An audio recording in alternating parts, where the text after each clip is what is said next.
ah mbokk yi dal leen ak jàmm ci dibiteri gauche droite nekk fii ci diwaanu Apix Tivaouane Peulh waaw dibiteri gauche droite di numéro 1 ci wàllum dibiteri yow mi nga xamante ni da nga bëgg laqulu yàpp bu nooy nepp neex te set lool teg ci jar lool taw sil gaaw ñëw seet si waa dibiteri gauche droite dañuy def livraison à domicile bu la neexee sa kër ngay toog commandé ñu daal di la koy indil ku ñu bëgg a jot mën nga ñu woo ci 77 305 82 58 wala nga woon ci 77 760 29 44 dibiteri gauche droite adresse Tivaouane Peulh cité Apix le meilleur choix.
digganteem ak doomu jàmm ak moom Djiné bu Ndaw loolu jeexalul làmbam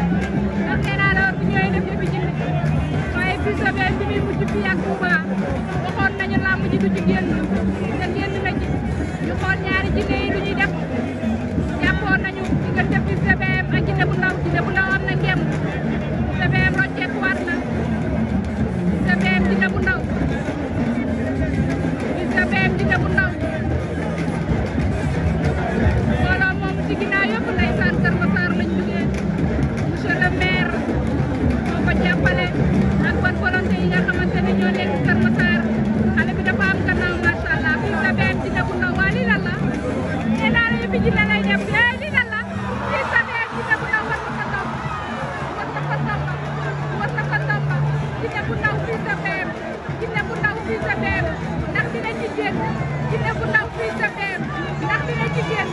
Djiné bu Ndaw Fils de Balla war na ko tamba ma ngay rokos ma ngay rokos ma ngay rokos ma ngay rokos Djiné bu Ndaw Fils de Balla Djiné bu Ndaw Fils de Balla laa ilaaha illallaah waa yow lii lan la waa yow lii lan la daa mel ni Djiné bu Ndaw day demaat wala laa ilaaha illallaah waa yow Fils de Balla nee na nga raxasal ko protestant bi Djiné bu Ndaw a ngay demaat Djiné bu Ndaw a ngay demaat Djiné bu Ndaw a ngay demaat ci mi ngi noonu bu Djiné ba demaat na Djiné bu Ndaw Djiné la aar ña ngay xeexaat Djiné bu Ndaw Fils de Balla Djiné bu Ndaw Fils de Balla nee naa la def nañ yëfi Djiné ndeysaan Djiné bu Ndaw Fils de Balla ña nga ca saaku ya